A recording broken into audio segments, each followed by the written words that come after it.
Yun, update tayo muli. 6:09 ng umaga. Medyo lumakas ang usok ni Taal Volcano, mga kabatang.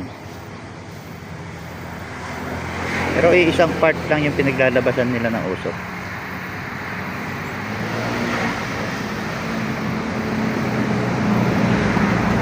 Same date po tayo, August 30, 2024.